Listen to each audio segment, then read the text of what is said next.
نفسك تعملي بسكوت يكون سهل جدا كده وناعم وطعمه لذيذ ومش عندك قطعات ولا كيس حلواني ولا مكنة. الفيديو ده هدية ليكي. النهاردة هنعمل البسكوت ده بأسهل طريقة في 10 دقايق بس. ممكن تعمليه في الخلاط أو في الكبة، مش هتحتاجي المضرب يدوي ولا كهربائي ولا أي إمكانيات. لو مش عندك أي حاجة في البيت برضه هتعملي البسكوت ده. قد إيه هو دايب وناعم. كمان هنضيف له مكون سري النهاردة هيخلي طعمه زي ما تكوني عاملاه كده بالزبدة أو بالسمنة البلدي. تعالوا بينا نبتدي وصفتنا وهقول لكم انا عملت الجمال ده ازاي. بس قبل ما نبتدي ما تنسوش تدعموني بلايك وشير للفيديو، وتعالوا بينا يلا نبتدي على طول. علشان نعمل البسكوت الجميل بتاعنا النهارده، لو عندك خلاط هينفع، لو عندك كبة برضو هتنفع، اي حاجة هتنفع. المتوفر عندك استخدميه. هنحتاج لبيضتين في درجة حرارة المطبخ. وطالما ضفنا البيض يبقى لازم وضروري هنضيف عليه الفانيليا. انا ضفت 2 باكيت فانيليا. لو عندك فانيليا سايلة ممكن تضيفي نص ملعقة صغيرة. كمان هنضيف ذرة ملح. وهنضيف كوباية الا تلت من السكر، والتحلية دي كانت مناسبة جدا جدا. السكر ده حبيبات مش مطحون على فكرة. كمان انا بحب اضيف دايما مع البسكوت فانيليا البرتقان. الفانيليا دي ميكس بين الفانيليا وطعم البرتقان.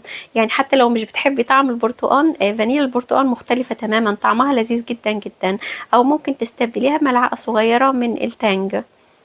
هنضيف دلوقتي خميرة الحلويات او البيكنج باودر. انا ضفت ملعقة صغيرة مليانة من البيكنج باودر او خميرة الحلويات، يعني في بعض الدول العربية بيسموها كده.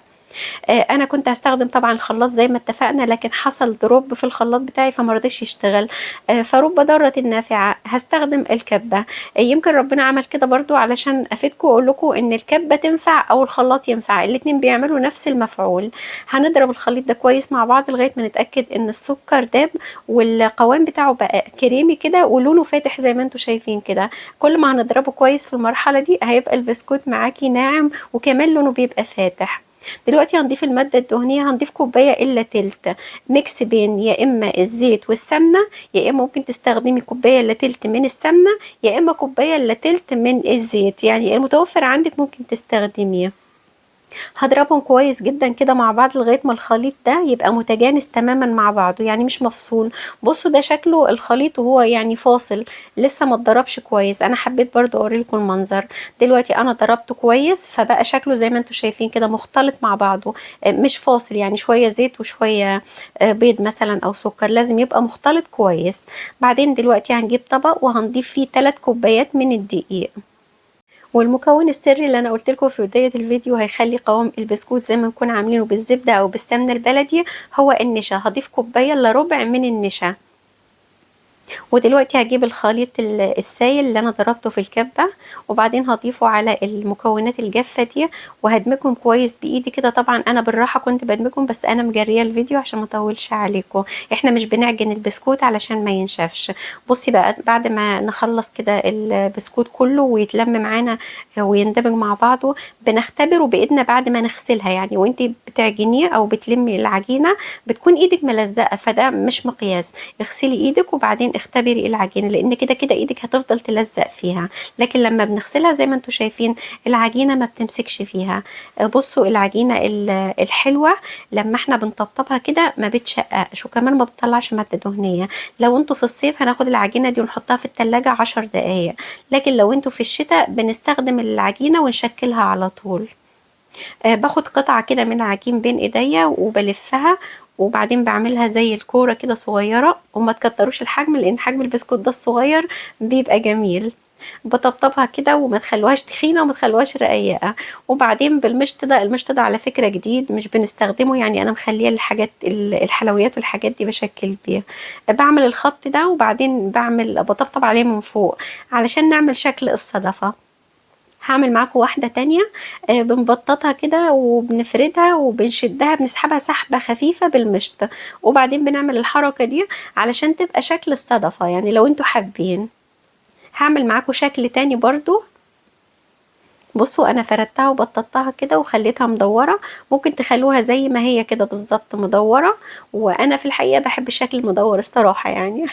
بص الكمية اللي احنا عملناها النهاردة، المقادير دي عملت لي الصاجتين دول.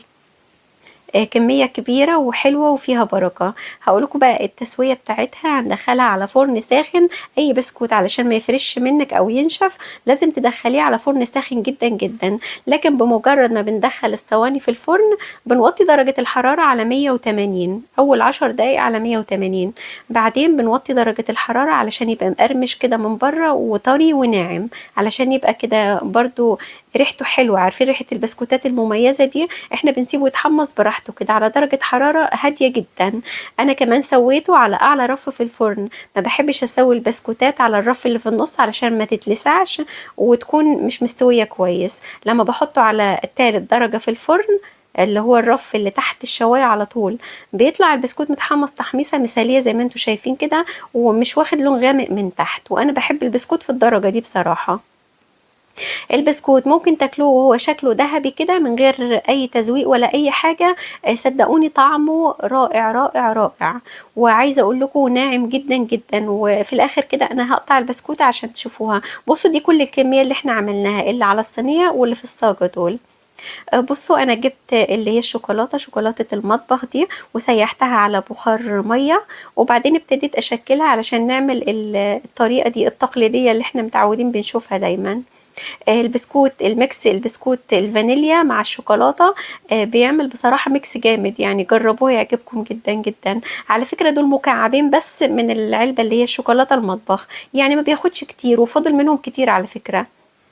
بصوا انا لما سيحته نسيت اقول لكم حطيت عليه ملعقه زيت، ملعقه صغيره علشان ياخد اللمعه الجميله اللي انتوا شايفينها دي. يعني برضو ما تكتروش الزيت. ممكن برضو تعملوا التشكيل ده، انا عملت اكتر من شكل واكتر من طريقه للتشكيل، يعني اللي تعجبكم ممكن تعملوها. بصوا بقى الكميه كبيره قد ايه وفيها بركه. هاخد الصينيه دي اللي انا حطيت لها شوكولاته وهدخلها في التلاجة مسافه 5 دقايق بس، الشوكولاته كده تمسك نفسها وهتبقى بالشكل الجميل اللي انتوا شايفينه ده. البسكوت عايزه اقول لكم قد ايه هو ناعم وقد ايه ريحته رهيبه رهيبه رهيبه. طول فترة التسوية هو في الفرن الريحة كانت مفحفحة بالبيت بشكل مش طبيعي، يعني ريحته جميلة جدا جدا. بصوا ناعم ازاي، شايفين من جوه البسكوتة مستوية وهشة وناعمة جدا جدا. دي البسكوتة اللي هي المدورة، برضو حبيت اوريكم شكل البسكوت قد ايه هو ناعم جدا يعني ودايب كده. عارفين طعمه زي ايه؟ طعم بسكوت نواعم. لو انتوا بتحبوه هتحبوا البسكوت ده جدا جدا جدا. ودي البسكوتة اللي احنا حشيناها من جوه، عايزه اقول لكم طعمها بالظبط هيفكركم بطعم بسكوت بيمبو اللي احنا كلنا طبعا بنحبه ونعشقه. ما تنسوش بقى تدعموني بلايك وشير للفيديو، وبكره باذن الله نتقابل تاني مع وصفه جديده على مطبخكم، مطبخ ناهد فاروق. بحبكم جدا.